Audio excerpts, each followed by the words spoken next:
Today I want to entitle this message, Be Still, God is Moving. Magandang abay mo, Be Still, God is Moving. Relax ka lang, ito trabaho ni Apo Diyos, ditabiyag mo, ditabiyag ko. Even in the ministry, Be Still, God is Moving. Chapter 46 of Psalms nga binasa tayo, concluded with this statement. Napakaganda to. May sarili nga binasa ni Barack Obama, hindi nagkaroon ng problema sa US. Binasa na nito. Whole of chapter 46 of Psalms. Ito presidente nga basa ni Biblia. And this chapter 46 of Psalms concluded with this statement, Be still and know that I am God. I will be exalted among the nations. Kung hindi nagsulat, mabasahan sa verse 1, verse 2, unang verses na, though the earth be removed, oray no maikat itilubong, oray maiyakan na itibang bantay, ijay baybay, oray no agginginan, oray no ag tsunami, karana naman word na ito na tsunami, tinusap na, even if the oceans roar, ganyan, tsunami. Oray no tumakal, ititanong, adati flood, adati ginginan, we will be still because God is our refuge and strength. The verse 1 na, a very present help in times of trouble. Amen. Tagatahaban mo, be still. You know, it's easier said than done to be still, to be quiet, to remain strong and steadfast. Nalakan may baga nagduwa nito especially when you are facing hardships, rigan itibiyag, problema itibiyag, hangin alakang na aramidan. Because naturally, what we want is a quick fix. Kaya tayo madagos ng matanamaan, kaya tayo maurnos, kaya tayo masulbar. But sometimes God uses time. Matikas takot sulwan na tayo. And He commanded us to be still. Puminahon ka, maghunos dili ka, relax ka lang. Sabi nga sa katabi, relax ka lang. Huwag naman masyadong relax, hindi ka na makatulog ka. Alam naman, mapasok pa sermon ko. Relax ka lang, be still. Huminahon ka lang. Sana kilo na, and know, alamin mo, know that I am God. Amen! Magdagit kang kantahan tayo. Great in battle, great in victory, great in wonders, great in power. At ang Diyos na pagsasabihan tayo. Mong no, ako may Apo Diyos, nagtitipanag na magpapahinahon sa iyo. Iso ano, sobra itigtanag mo, baka naman, hindi mo kilala yung Diyos mo. Yung pagkakakilala mo sa Diyos, nagtitipanag na makaitad ka iti, naisingsingayan nga talna, naisingsingayan nga pigsa. Even in the face of hardships, the face of maltreatment, injustice, lawlessness, oray ka dahil natural disaster, mabalin mo, maging mahinahon. You can still be still in the presence of the Lord, among nga Apo Diyos, among na agda ni Apo Diyos. Amen? Kaya sabi ni Lord sa Jeremiah, let him go boast. Boast in this, that what? Ano? That he knows me. Baka na Apo Diyos niya eh. No, kaya mo nagpalanggwad, at palanggwad ka, amunak. Mayabang ka na kilala mo ang Diyos. Let not the wise man boast in his wisdom, nor the strong man boast in his strength. Let not the rich man boast in his wealth, but let him boast in this. Basahan tayo, amen. But the one who boasts should boast in this, that he understands and knows me, that I am the Lord, showing faithful love, justice, and righteousness on the earth. For I delight in these things. This is the Lord's declaration. Ganyan, apakamo niya Apo Diyos, no? Siya sino-suna. He is the God showing love, showing justice, righteousness. This is the Lord's declaration. Kapamamo tayo kumani Apo Diyos. Your strength, pwedeng mawala yan. Pwede sa sakit. Pwede kita madisgrasya. Pagkalaman ko lang kahapon na daming mga pastor na didisgrasya. Kung ko na nag-MC nga ako yung tama, And of all, kung nakakapag pastor ko, disgrasya na mo, kung nakakapag pa naman, tayo mag-excluded the problema, the disgrasya. Nagkakaling magtuka dita kanal na tukol na sa akin, mag-disgrasya talaga. Wala yung anak na kanya ako, Diyos. We are not excluded from troubles. Nung nakamutoy ni Apo Diyos, mabaling nga may kandalita, iti talna, iti puso. Amen. Your wisdom, pwedeng pumaltos yan. Your wealth, pwedeng ma-wipe out yan anytime.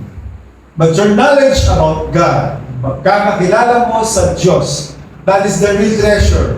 Hindi mawawala yan sa'yo. Actually, iso na ito, iti mangiyornos, ti panagpanpanulot mo, mangiyornos, ti panagbiag mo, alam nga, ditira mo ditaga, and even to eternity. Amen. Pagkitanong sa katabi, kilala mo ba si Lord? Kilala mo ba?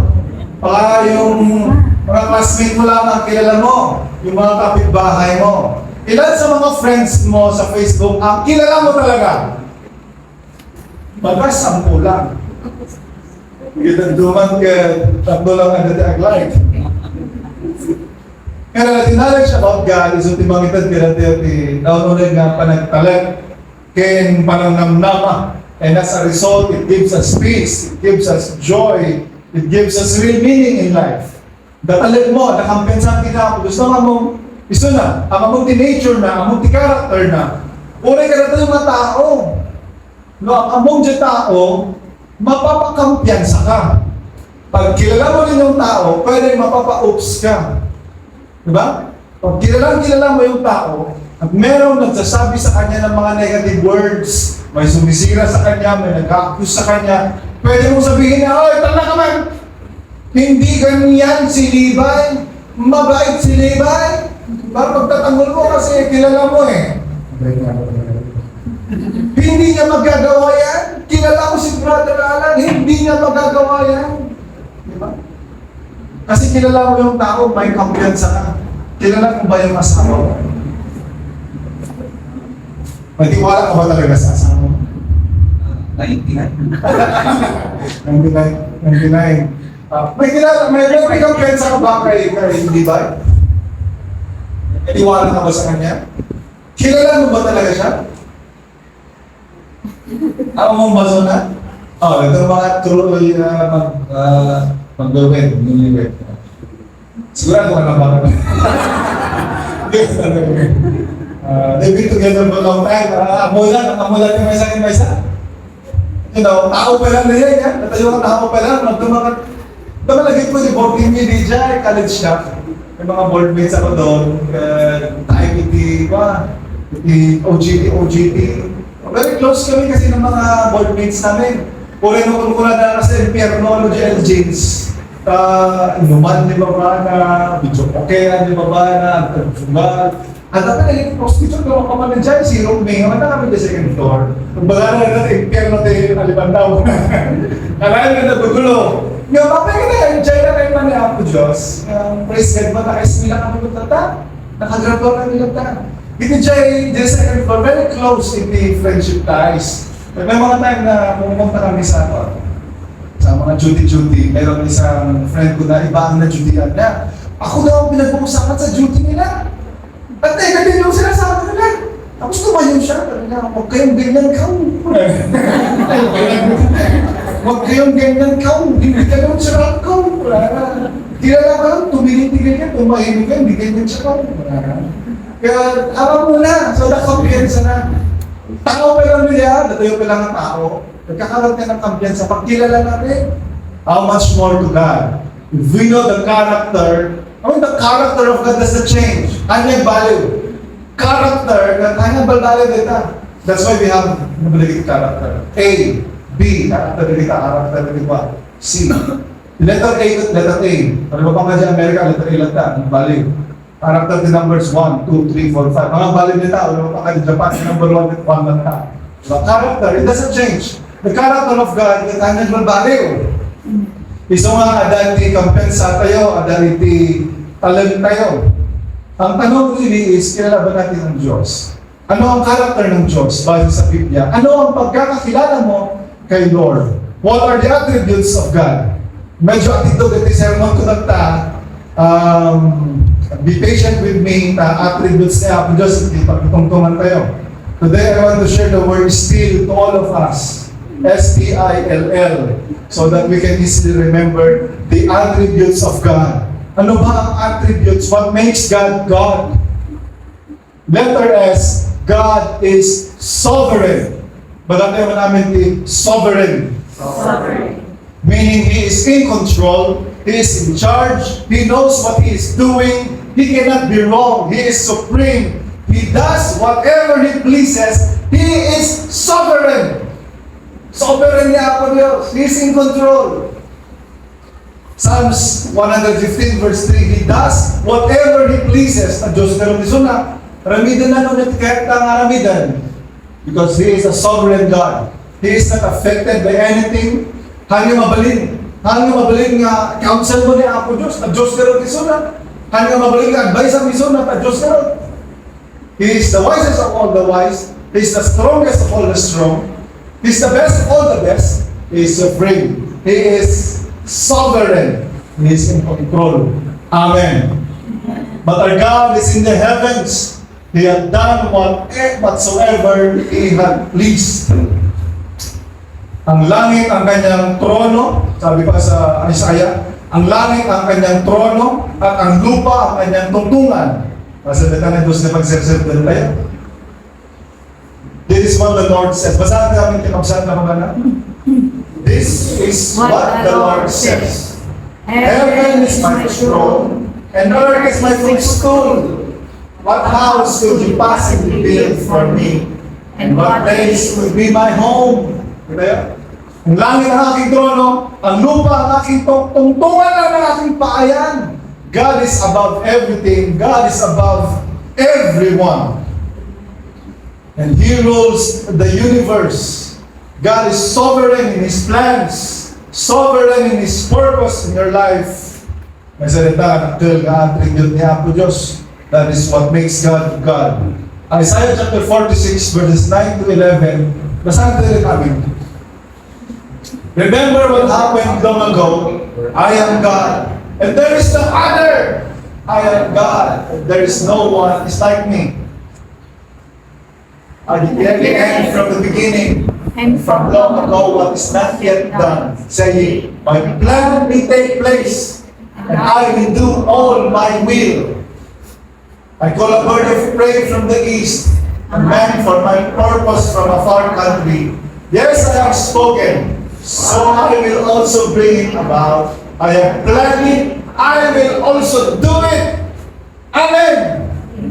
Ito yung plano actually, hindi na Apo Diyos ka naging Israelite. Kaya sa lakan na isuda, kung may orange muna pero ka naging Israelite, di ba? It's also true to us. It's also true to the nature of God. The plans of God, namatag-awan plan B ni Apo Diyos. Plan A lang. Kalau di plan A gawin, di plan B gawin, the plan B is given, lukas pang garbigan at kamali to plan A. Magkamali ba ni Apo Diyos? Magkamali, di ba? This plan A will always be plan A o plan B na. Napanunod na amin na, kasi ano nga plan B ka pala, napanunod na amin na, posible nga mapasama. Amen! God is sovereign in His plan, in His purpose, in His power. He reigns, He rules over all. Kasi nga kababalin ni Apo Diyos ni Mang Therapeutic, natidkar ko mga talgad. Amen. Because we know that God knows what He is doing. He knows the details of our lives. Actually, ang muna detalye tibiyag tayo. The God of the universe, the God of all creation, knows you by name. Ang muna tinagan mo, ang muna na Roy Alsa, ang muna mo taka nakapagtalalawan. Ang muna, He knows us by name. Ang muna mga Francis, ang pangalan mo. Alam niyo na Butch, magiging drummer ka pala. Natutuwa ako sa mga young people. Sino natutuwa sa mga young people? Paano kayo young people? Hindi na ka nagpunta kailangan may mga train ng mga young people. So praise God, today, puro young people, mga umayon na doktor, nag-lead, pati yung mga, wow, mga kabataan natin, pag-train natin ng mga kabataan. Kaya ang muna, tidetalye tibiyag mo. God knows the details of your lives. He knows ang mga niya Apo Diyos because He is a sovereign Lord. Ang muna pa yung nagkakatatang. Magkatakalan mo, ang muna nagkakatatang. Muna. Pabalik ka naman, what about my pains? What about my sufferings? What about my struggles? What about my situation right now? Amo naman lang. Amo ni Apo Diyos. Isong relax ka lang. Palalang mo sa katabi mo, relax ka lang. Relax ka lang. But why, Lord? Relax ka lang. Relax ka lang. You may not know all the answers of your whys today. Why me, Lord? Why? Why, Lord? Why me? Why this? If you are patient enough, if you will just be faithful enough until the end, you will know the answer. Thank you, Lord. Praise God. Hallelujah. Dayaw ka Apo. Sumbatan na Apo Diyos na kita nga why mo. Mabalin nga dito ay mabalin tumat nga eternity. At sigurado nga karamihan to lang ng dayaw ng wana. So whatever you are facing right now, take courage because God is sovereign. God is in control. Be still. God is moving. Amen. Nakadua, God is truly good. Pag mabalik kayo yung spelling to good ba? So may truly na. God is truly good. Letter T. God is truly good. Sabihin mo nga sa katabi mo, God is truly good. The book of Nahum is a very short book. Basit lang din sulat ni Propeta nga Nahum, nga may sa iso nakalagay, nakamamu kini Apo Diyos in this manner. Nakamula ni Apo Diyos nga, Diyos ka na yung bag. Dapat may isang versikulo dito yung favorite verse tayo. Nahum 1:7, the Lord is good. Amen! Amen. Nakatala na ito. The Lord, saan ka naman, tipigsan tayo? The Lord is good, strong in day of distress. He cares for those who take refuge in Him. Kaya po Diyos kita yung bag, magtibkar na sa ligad-kad, ti aldaw, ti rilibo, kat ang amona dalitan ka mang kimban. Kaya po Diyos na yung bag, magtibkar na sa ligad-kad, Brother Marlon, malalim nilo kami. Sa ligad-kad, magtibkar na sa ligad-kad, kat ang muna dagay ang kamang kimban. Do you see God as a good God? Nakikita niyo ba ang Diyos na mabuti? Minsan dahil sa mga hindi mabuting nangyayari sa atin, minsan na-distort yung worldview natin about Diyos. Kaya pinataynahan niya ng bagsamat ni Apo Diyos. Taapay nga aswit mas masama ka niya. Kung talaga nga naimbag ni Apo Diyos, apay nga dagito yung, why me, Lord? Why this, Lord? Minsan may mga tanong na ganyan. Kaya importante na ulit ito yung pananaw, yung pananaw mo kini Apo Diyos. Napakalaging kahinahunan ang pwedeng ibigay ng katotohanan na ito. Because if God is perfectly good, lahat na nangyayari sa iyo will be for your good. Amen. Para sa ikabubuti mo.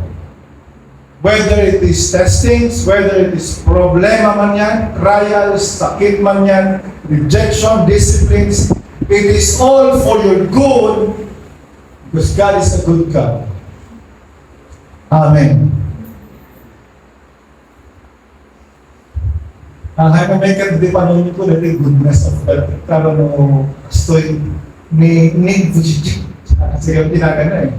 He was born without arms and legs. Nick. Basta Nick na lang. Without arms and legs. Search nyo. Nalaman siya doon. Without arms and legs. Nick. Wala siyang kamay. Dalawang kamay. Wala siyang paa. Pero ang sabi niya, I'm full of joy.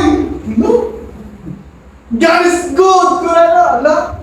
Be strong. Kunana. Have hope in God. Kunana. Awal ko iman na. Awal sa akin. Ano nga isa kasi nga nagadilan? Meron doon mga nawal na balon na nawal. Sama ka yung bag nga ako, Diyos. Balon ka na niya. At sama ka na yung balon ka. Ang amuna ka na niya ako, Diyos eh. Lagi pa din importansya rin pa ng among ginawa. Kilala niya kasi si Lord. Uray, Jay, pa lang kita na I tried to kill myself before. But I cannot. I have no hands. Ano ako na basta ako na kapag hindi ko gina. Kaya, nakita na lang at kinaimbag niya ako, Diyos. Tilikudan, despite of his infirmities.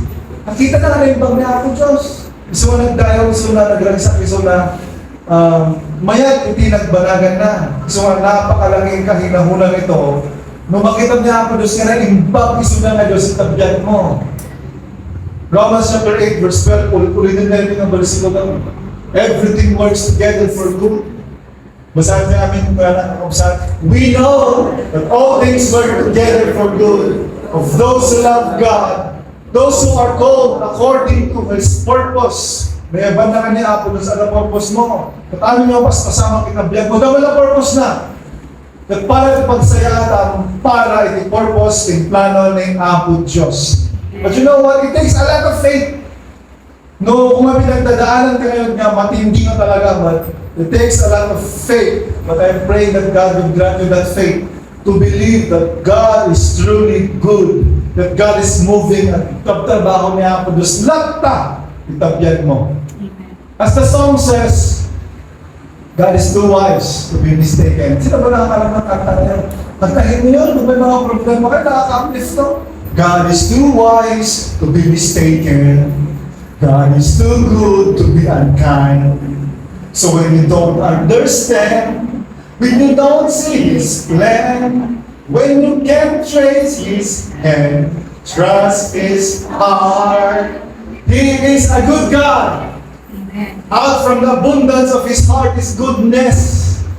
Hindi gagawa, hindi magpaplano yun ng ikakasama mo. Puros ikakabuti mo, ipagpananutan ni Apo Diyos para ka. Amen. Pastor, how about sa mga panalangin kung hindi nasasagot? Actually, sinagot na ni Lord yan. Baka naman no. Baka no ang sagot ni Lord dyan. Ayaw mo lang tanggapin. Kung ang sagot ni Lord sa mga prayer mo ay no, para pa rin si kakabuti mo yan. Merong prayer request sa Apostle Paul na no ang sumbat. Apostle Paul na yun, ha? Lord, remove this thorn in the flesh in me. Lord, remove this thorn in the flesh in me. 3 times I pleaded, Unana. But God said, no. My grace is sufficient for you. Kaya Unana, imbag ka darito. Tatunganan ka nagpalumban. It turned out to be good, still good for Him. Maski sa prayer na no. Even Jesus Christ pleaded. He asked for a request. Lord, Father God, if possible, let this cup pass me. Nevertheless, not my will, but let your will be done. Mabuti pa rin ang Diyos. Amen. Among the mga fathers, amin nga fathers, na naman di Amen. Lapit na mag-Father's Day. Surprise din natin mga sarili. Tulad ng mga mother, sinurprise din natin ang mga sarili. Kung sila ng program, kung sila ng mga video. Meron din sana mga. Mag-aisip din sana sa mga fathers na meron ba mag-effort sa mga fathers na gagawa no? Gaman din na meron din yung mga mothers. So, naman rin. Ako natin ang ama, natin ang magulang. Di ba? Wala ka namang ibang iniisip kundi kakabuti lang ng iyong mga anak. Walang ama na mag-iisip ng ikakasama. Ay, plano ako, makapagtyan na rin anak. So, wala. In their normal state of mind, wala ka tanda mo, bigla na mabagting tayo rin eh. In their normal state of mind, walang tatay na mag-iisip ng masama para sa kanyang anak. Lahat ng iniisip ng para sa kabubuti ng kanyang mga anak. Katulad ni Apo Diyos, if you evil, if you evil, the evil kasi rebellious talaga naman. If you rebellious people know how to give good gifts to your children, how much more to God the Father will He not give you much more? Amen. Matataanan mo na imbang ni Apo Diyos. Ano lang yung sinasabi? God is good? All the time? Praise God. Ano makita lo? Hindi mo na, God is sovereign. Yes. Letter T, God is truly good. Letter I, God is infinite. Kung datong damang ka, dapat dahil sumbat mo. Nya iti attribute niya, Apo Diyos. Oh, great. Wala na. Dati mo naman, God is sovereign. God is truly good. Nature na rin ito. Yung katalo is infinite. I don't know how you say it. Infinite, infinite. Basta infinite. Eternal, walang hanggan. Ang Diyos ay endless, timeless. He is from everlasting to everlasting. Psalms chapter 90 verse 1. Dito di Diyos. He is from everlasting to everlasting. Lord, Thou hast been our dwelling place in all generations. From everlasting to everlasting, You are God. Kunana. No, God is not bound by time, space, and matter. In order for You to create time, space, and matter, You must be outside those things.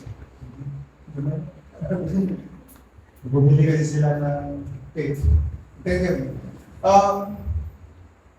God is infinite. He is outside time, space, and matter. He is from everlasting to everlasting. Verse 2. Verse 2.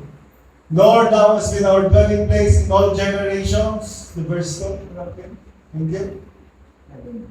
Before the mountains were born, before You gave birth, before the mountains were brought forth, or ever though land formed the earth and the world, even from everlasting to everlasting, Thou art God. Just God. Hindi pa ilaam. You are God alone. That's why when you open the book of Genesis, in the beginning, God.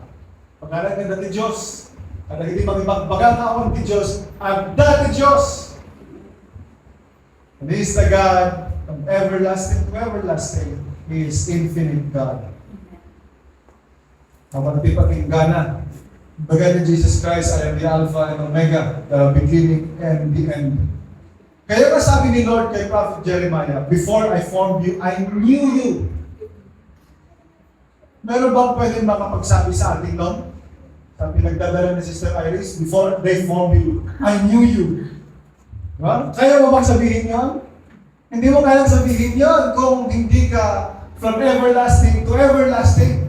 You know the past, you know the present, you also know the future. Because you are infinite. You are not bound by time. Awan iti oras ni Apo Diyos is not bound by time. Kad nagsaya dito yung kababalin ni Apo Diyos. Napakaganda. Before our mothers and fathers formed us, He knew us. Ang muna. Muna ti kolong kamatam. Alam mo matangabay mo turang ang muna kay Apo Diyos. Muna ta kolong kamatam. Muna ti kadindok ti buhok mo. Ang muna nga balik kang igorot. Balik ka na Ilocano. Muna nga ang muna. Nakita nan. Because He's God from everlasting to everlasting. He is infinite. Kaya sabi ni King David, where can I go from Your presence, O Lord? If I go, magpapanang Apo Diyos. If I go to heavens, You are there. If I go to Sheol, You are there. Where can I hide from Your presence? Amo ni Apo Diyos. Amo na tinaglabas mo. Amo na ti agdamam. Amo na ti kasasaad mo. Amo na matlang ti masakbayang. This truth about God is so profound. Ditadalan nga dito tayo mag-isa nga sermon. Dito yung mangun. Ngayon, whatever lang. I hope and pray nga one day I will make a series of this, all including of this. As the overview lang nata, the attributes of God. It's really profound. Nasayaan pa. Ang mga insulat niya because iti mapasamak. Amen. Sinulat ni Lord ang future. Ang muna ti future. Nakita na ti future. Nasayaan, ipakita na, ipakaamula ka na tayo. Gusto niyo ba makita ang future? Revelation chapter 21. Ito yung future na mapasama. Ito yung future to. Amin. Revelation chapter 21 verse 14. Basahin niya amin ang sabi na lang. Wipe away every tear from your eyes. That will exist no longer. Grief, crying, and pain will exist no longer. Because the previous things have passed away. The one seated on the throne said, "Look, I am making everything new." He also said, "Right, because these words are faithful and true." He said to me, "It is done. I am the Alpha and the Omega, the beginning and the end.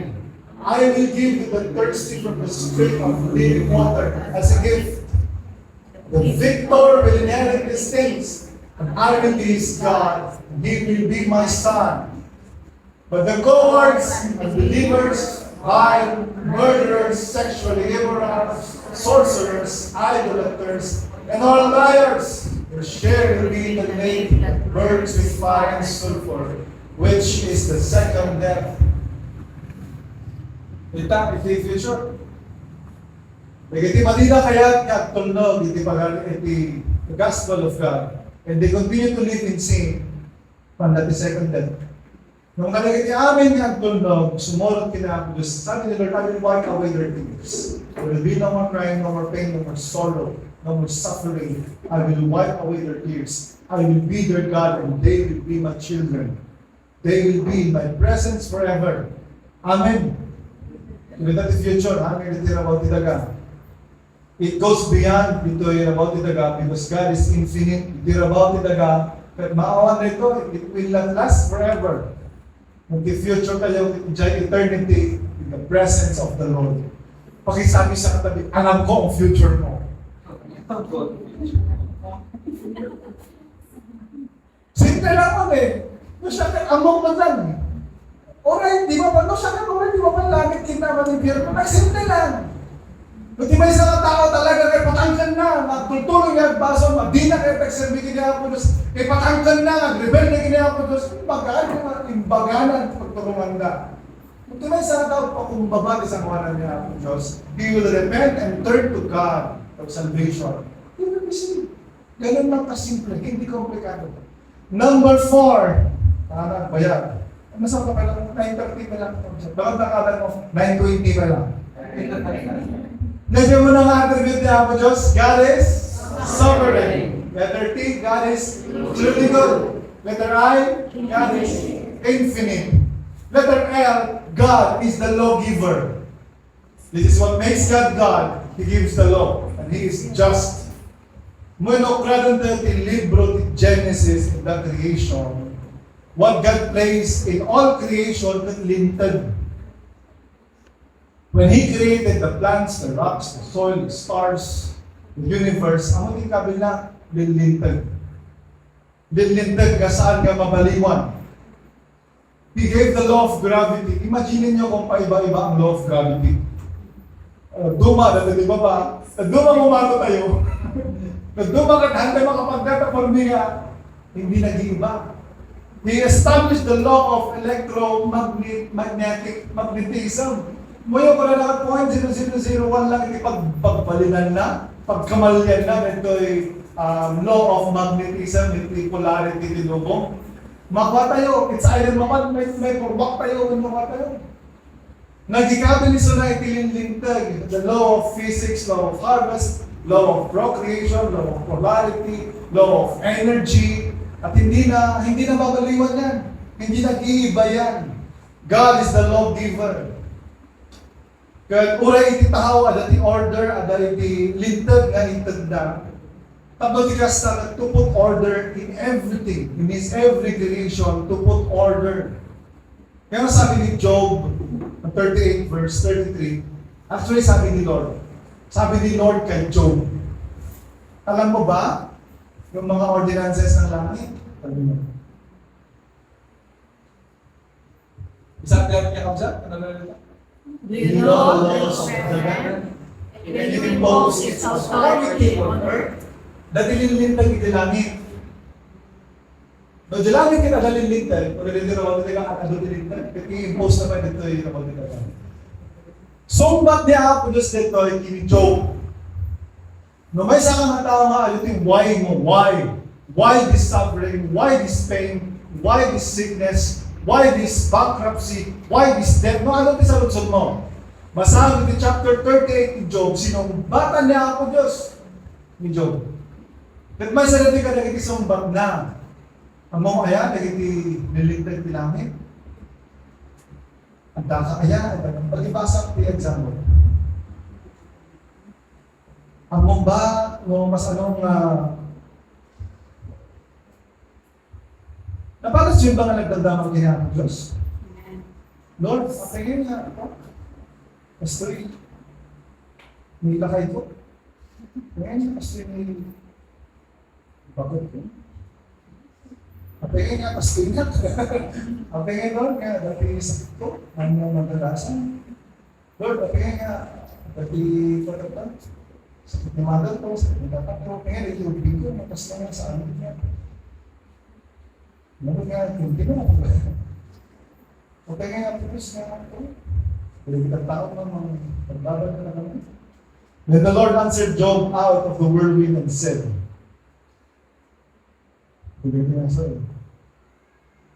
have you commanded the morning since the days began, or caused the dawn its place? Have you entered the springs of the sea? Have you comprehended the breadth of the earth? Tell me if you know all this. Do you know it? Amon ba? Do you know the numbers of have you entered the treasury of snow? Treasury of snow? Or have you seen the treasury of hail? Who has divided the channel that overflows? Overflowing with water. May building water na ako pala kami danon dito. Masa ka danon yun? Kaya natuntun mo na ba kung saan galing ang tubig? Diba? That overflows from the sea that goes to the river. Adda ka ba? Ang mong rin ito yung barbana? Sinumbatan na ako Diyos ni Job, ipakita na ipilangit, ipakita na ipilation, at muna na sa nalang, so tama ba na nililintag pilangit, nililintag pilaga, kaya bang implement ito? Baga niya ako Diyos na amok ka na amigal. I am infinite God. I am from everlasting to everlasting. I am in control. Amen! Amen. Hallelujah.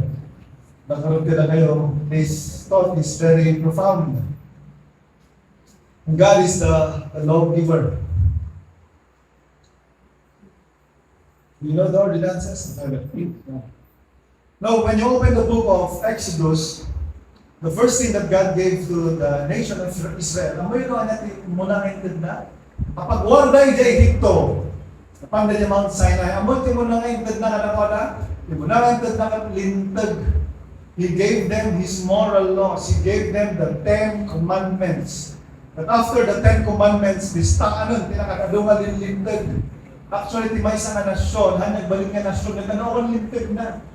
Hindi pwedeng wala silang, anong tawag doon?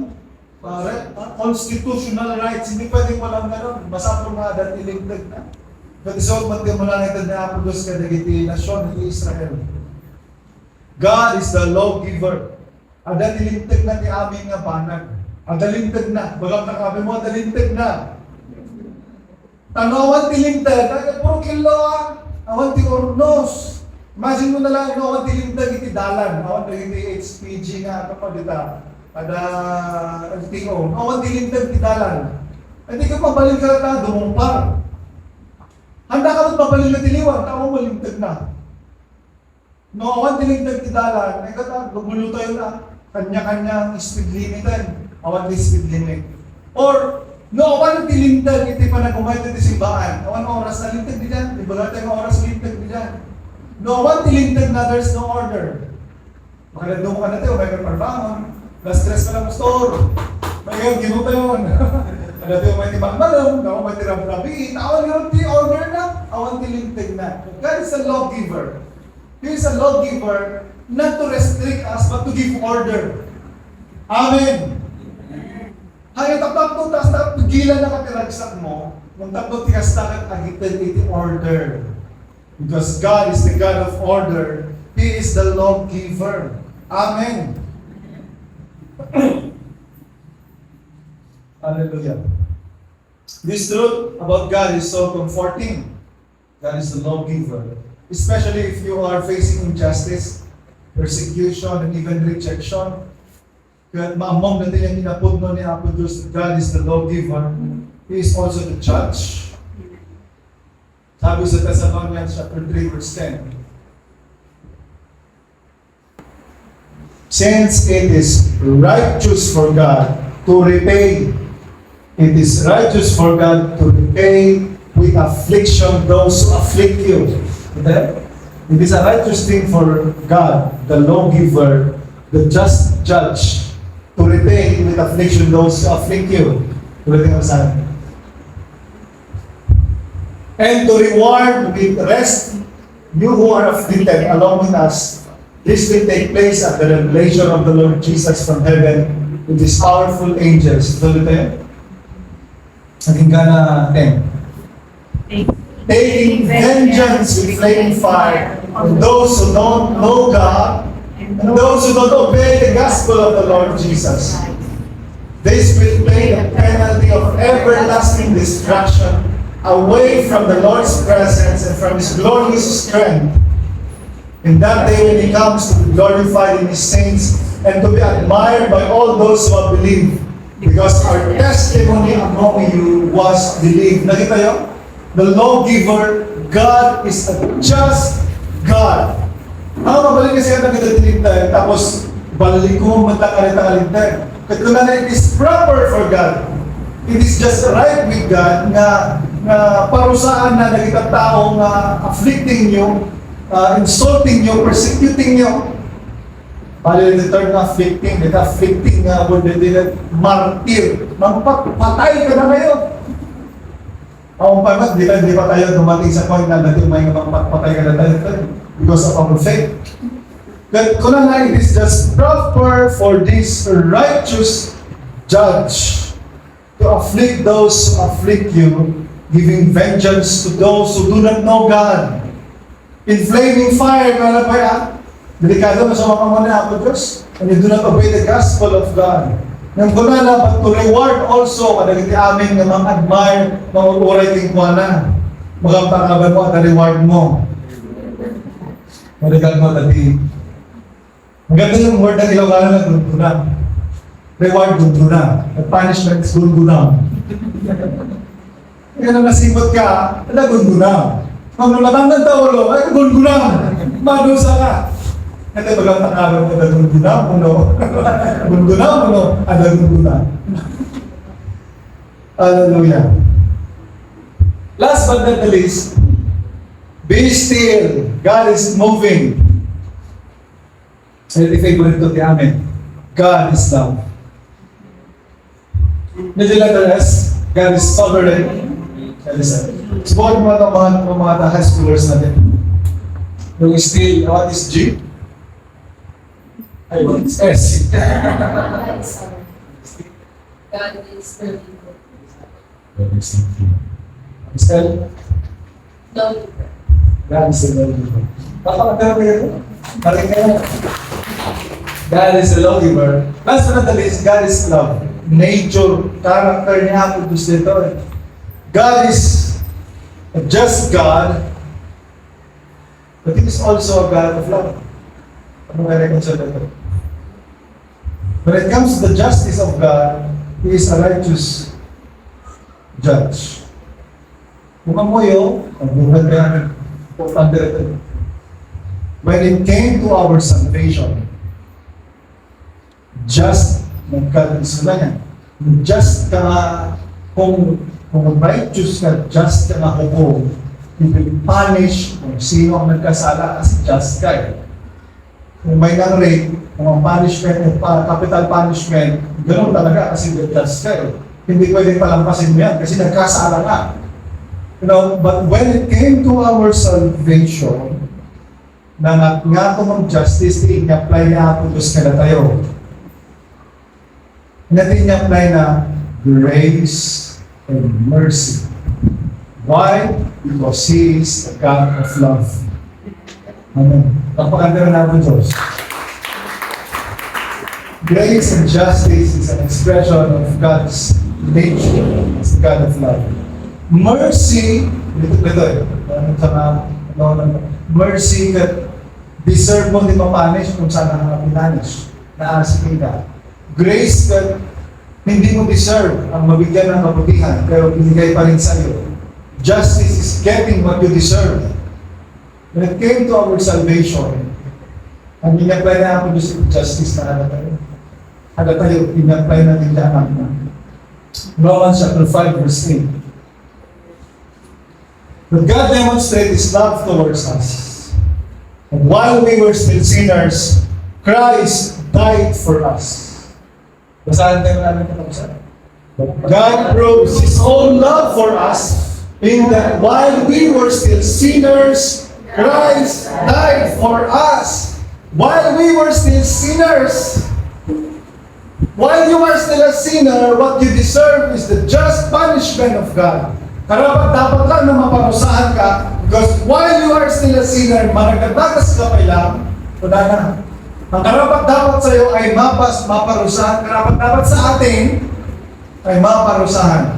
We have violated the laws of God. We have rebelled against God. We are sinners in the standard and glory in the eyes of the Lord. What we really deserve is the just punishment of God.